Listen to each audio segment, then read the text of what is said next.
In my last video, we talked about the very rare Nemesis Invader hybrid weapon from the original Borderlands. It's probably the rarest and most mythical weapon in that game, but there's so much more to the original Borderlands loot system that I never got to talk about in that video. I've seen the system compared to Diablo or World of Warcraft for their similar colored rarity and gear randomization, but Borderlands doesn't just randomly decide a color and slap "of the fire flash" onto your weapon when it drops. The Borderlands loot system is way more complex than just a prefix and a suffix. Sure, visually the results seem to be the same, but the Borderlands generation is procedural and granular. Each gun is made up of 7 or 8 parts, not including the type and manufacturer. It's something that just gets more and more mystifying the deeper you look into it. And that's the point of today's video, to share with you everything I've uncovered in my Borderlands journeys. Because not all of the special weapons and rare generations are obvious. There are some very inconspicuous but peculiar weapons out there, and I'd hate for someone to come across one and not realize how special that weapon is. The first thing we're going to look at is weird parts, ones that change the gun's behavior drastically. Let's start with mashers. These are very rare revolvers that might appear to do low damage at first until the ×7 appears, revealing that it's actually more of a shotgun. At pretty much any level and rarity, masher revolvers are going to be powerful. It's entirely possible for a good masher to last you an entire playthrough, especially on Mordecai since he gets pistol perks. Mashers are defined by the masher accessory, which is a very rare part, probably about as rare as getting a legendary part. And you know what makes things even better? You can get the masher accessory on any non-elemental revolver, like the Equalizer and the Anaconda, but none are as rare and desirable as the Unforgiven. A high damage, low fire rate revolver with 200% critical hit damage. Obviously, with Mordecai's pistol and critical hit perks, this is going to be a pinnacle weapon, but the Unforgiven is really rare even among other legendaries, and with the masher accessory being the same way among accessories, this is definitely one of the rarest weapons out there. But also, it's not necessarily the rarest of the rare. You'll probably find a dozen of them before you find some of the other weapons later on in this video. Or more likely, you're not going to get any of them because it takes dumb long to farm and they're freaking impossible to get. Another accessory very similar to masher is the Anarchy part for SMGs, which gives the weapon a projectile count of 4 while still having enough fire rate to turn this guy right here into sand. Anarchy SMGs outmatch basically everything else in the game, and they don't even seem to be as rare as mashers. I generally avoid them for being too easy, but if I'm ever stuck on something that none of my other weapons can deal with, I can always pull out the good old bullet flamethrower. And sort of like the masher or anarchy part for shotguns is the carnage barrel, which makes them shoot rockets. You can tell it's a carnage by the name or the fact that it doesn't have a projectile count, or the text that says holy crap it shoots rockets. That kind of gives it away. These are like the opposite of the other two parts though. These things suck. There's definitely some that are pretty good, especially if your character's set up right, but you're generally better off with a regular shotgun, especially when it comes to legendaries. If you happen to get a carnage barrel on something like a defender, that's cool, you get ammo regen and a rocket shotgun. But on something like a Hydra that's supposed to have this special firing pattern, you just get a rocket. It's worth noting though that you do still get the Hydra's unusually high accuracy when it's a Carnage, making the Carnage Hydra way more accurate than other Carnages. Then there's another SMG part, a really strange part that I've never seen anybody talk about. It's an SMG barrel that does this. I'm not sure why you would want that. It ricochets, which is cool, but you also have to aim like 2 feet away from what you're trying to hit to get the bullet to twist into them. These aren't super rare, probably about as rare as a Carnage barrel, but there's no indication besides just recognizing the barrel, and sometimes they just don't shoot twisty bullets, like if it's elemental. But you can get the double prefix to work, and you can even get this barrel on something like a Savior for some ammo regen. There's a decent amount of things like this SMG barrel that are not good at all. In fact, there's some stuff that's rare because of just how not good it is, like getting a white rarity masher revolver. Because the masher accessory is so valuable that it almost gets the gun up to green rarity on its own. Most mashers are blue or purple, so you basically need to get a perfectly imperfect roll to avoid breaking into any of the higher rarities, meaning one of the rarest mashers is the one with the lowest rarity value. Another horrible roll you can get is 0.0 accuracy on shotguns, mostly Jacobs brand ones. It's not super rare, but definitely funny, since the implication of 0.0 accuracy is that no matter what you do, the bullets will not hit any enemies. These are pretty entertaining, but by far the most iconic quirks in the Borderlands loot system are the hybrid weapons, like the Nemesis Invader. There's a total of 10 hybrids. The other 9 are not as rare as the Nemesis Invader, because they're a legendary part landing on a unique, not a pearlescent. And the unique weapons drop from dedicated sources that can be farmed for a much higher drop chance than a pearl. A lot of unique drops drop every single time. But it would be extremely inaccurate to say that any of the hybrids are common. Even the easiest and most common hybrids can take hours to farm for. Now, I'm not telling you this to say that if you play Borderlands, you had better go and farm for something that's not even that good for hours on end. Sure, I want to do that, but that's because I'm mentally unwell. Most people don't care to farm for things that long. I'm mostly telling you because several of these weapons drop from bosses that you fight in the main storyline, so every playthrough, there's a chance you'll just get one of these. The first one drops from Bonehead, one of the first bosses. Every time you kill him, he drops the Bone Shredder, and there's a chance it can end up combining with the legendary Savior, which regenerates ammo. But the rarity and titles aren't changed, so the only way to tell is to check for the ammo regeneration stat. And if you get a Roaster rocket launcher that shoots like the Rhino, then it's a Rhino Roaster hybrid. The last one is harder to tell. That's the Boomstick Friendly Fire. Basically, if Baron Flint drops a Friendly Fire, then that's it. The other 2 campaign hybrids keep their unique rarity and title, but this is one that turns completely legendary. So is the Ajax Ogre from the General Knox DLC, which drops as an Ogre, and is largely considered to be the best weapon in the game, since the Ajax Spear's special effect is bonus damage, and the Ogre's special effect is also bonus damage, making it dang near as good as a blue level 36 Anarchy. But farming for the Ajax Ogre is easier said than done, because this is what the run to Ajax looks like. It's like driving to the airport, not a very engaging farm. So those are the hybrids to look out for, though one more worth noting is the Dove Hornet, which drops from a little bug at the end of a side quest, cause that one's been removed from the Enhanced Edition for whatever reason, so don't waste your time farming for it unless you're on the original.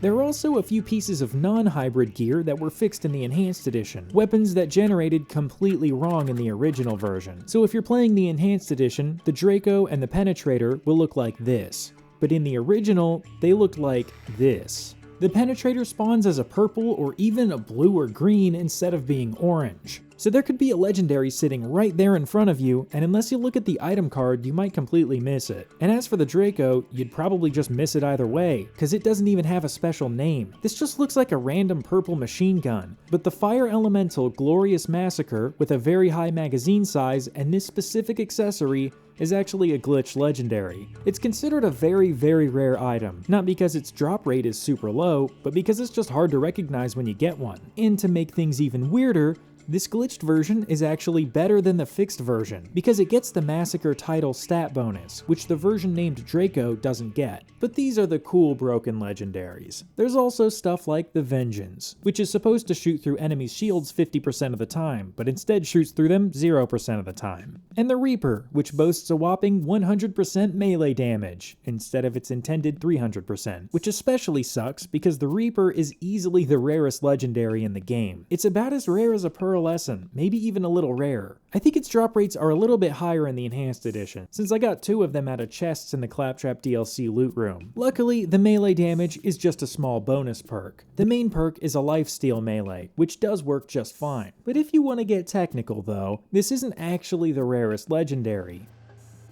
There's one that's completely impossible to obtain. It's in the game, the part exists, but it doesn't drop from anything. It's called the Rainmaker. It's a legendary grenade launcher, a scrapped subtype for rocket launchers. In the same way that a shotgun can either be a pump-action combat shotgun or an automatic assault shotgun, rocket launchers were going to have an alternative grenade launcher subset. And actually, there was apparently supposed to be a Jacobs, Atlas, and Dahl legendary grenade launcher as well, which are all manufacturers that usually wouldn't make rocket launchers. My original experience with this removed weapon type was getting a modded version of the Rainmaker on PS3 over 10 years ago. Some guy just joined and dropped it along with a bunch of other modded stuff, which was something that happened weirdly often back then. And that's the only way you can get grenade launchers. Not specifically having some random guy join you and drop you one on a PS3, but they need to be created in a save editor. And weirdly enough, they're basically completely functional. They work fine. Another very strange weapon type that wasn't removed is the Eridian alien guns, which is technically a manufacturer, but it's almost more of a weapon type since they've got their own proficiency. All of them are green green rarity unique weapons with their own pool of Eridian parts, and they all have an energy bar that regenerates after being depleted instead of using regular ammo. Another commonality is that all of the different types of alien guns are complete garbage. These weapons can be really hard to come across early on, but eventually, and unfortunately, they become quite common, taking up valuable space in chests where you were hoping to get an actual usable real weapon. But in the General Knox DLC, there are a few extra Eridian weapons. Some of them shoot fire and some of them shoot acid. These are noticeably rarer than the regular Eridian guns, especially the rolling spatter gun, and even less common, so rare in fact that you're likely to get several pearlescents before you ever see one,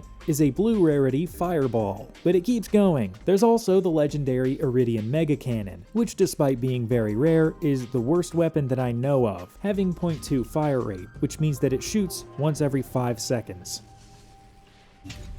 I have 3 of these now.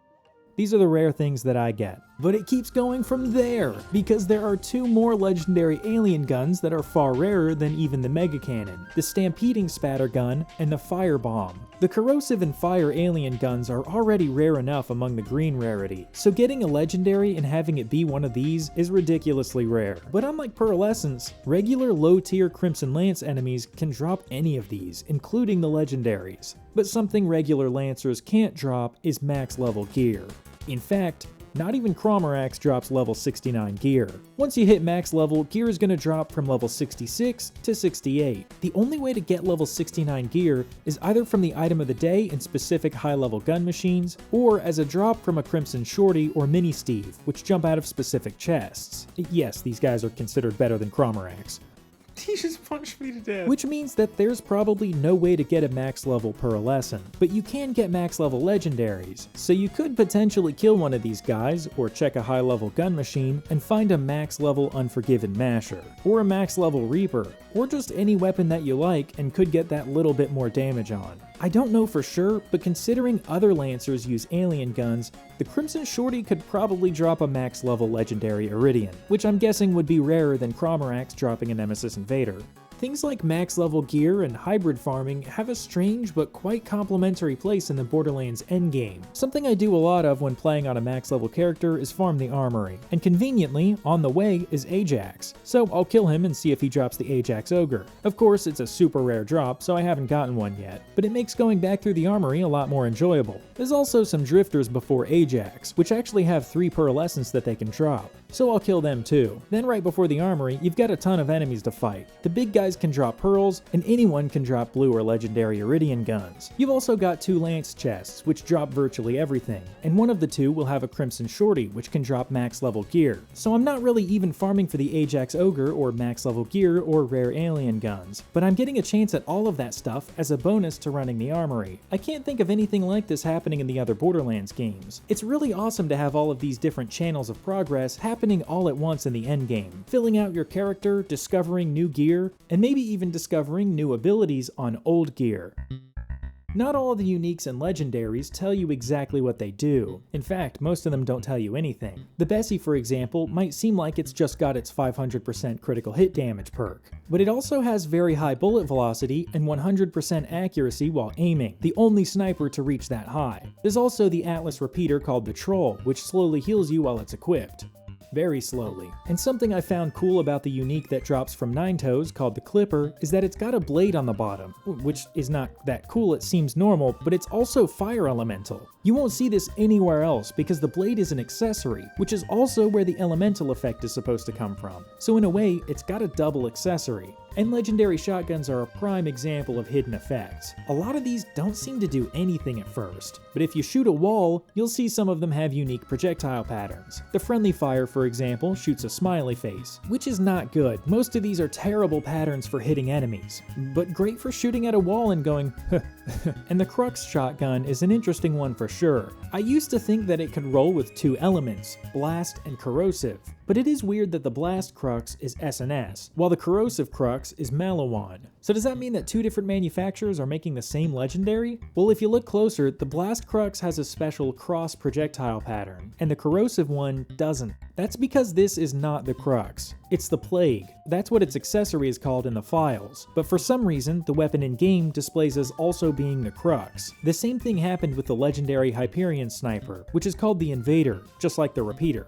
But the Sniper is actually supposed to be called the Executioner. It makes me wonder if that's why we ended up getting the Nemesis Invader hybrid, but none of the other Pearl legendary hybrids, because there were two weapons displaying as the Invader, which might have tripped the developers up somewhere.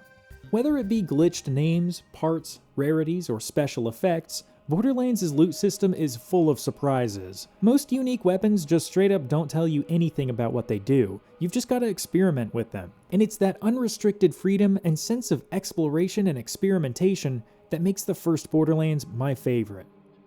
And like 50% nostalgia. Well, I think that's pretty much everything I have to share with you. If there's anything that I missed, please let me and everyone else know in the comments. Hopefully now you've got some things to look out for in your journeys on Pandora. From Mashers and Anarchies to blue and legendary Eridian guns. Or 0.0 accuracy shotguns, if that's what you want. Anyways, I really appreciate you watching. I'll talk to you later. Thanks.